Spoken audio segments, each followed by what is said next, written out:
except through me. Does the ELCA believe this not to be true from Jesus Christ himself? As a Christian and a believer in Jesus Christ, this is our only way for our salvation.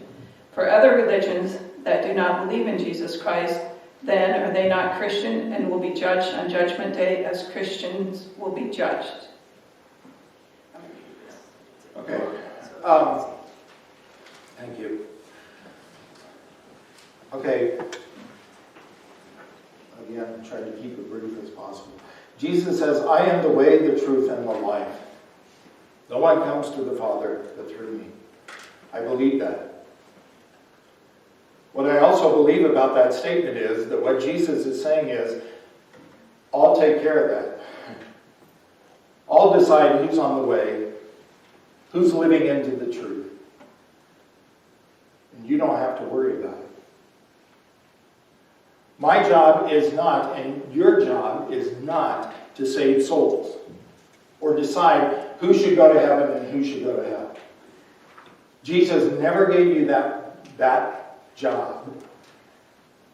Over and over again, Jesus says, let me be the judge.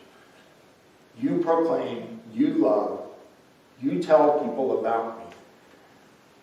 So if Jesus chooses to be the one, to be the way for someone else who has not been following our doctrines of Christianity, that's Jesus' deal. That's not mine.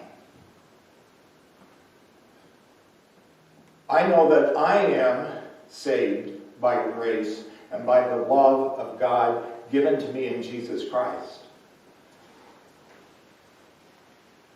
Now, if God chooses to save someone in another path, that's God's deal. And I don't have a right to say, God, you can't do that. So that's part of that. So I think that we need to spend less time deciding who's in and who's out, and just focus on what God has given us to do, which is to love one another. Okay, so farmers, but maybe you can appreciate this because this is kind of a more rancher story. But of course, we understand how it is. And I grew up on a farm, and I farmed for 10 years. You know, good fences make good neighbors, right? And all of that kind of stuff. But there's another way to look at things. And so in the church, we've always been about our fences. This is what we believe. We don't believe this. You know, who's in, who's out, what's wrong, what's right, all of that kind of stuff. In Australia, the land is so expansive. They don't have fences.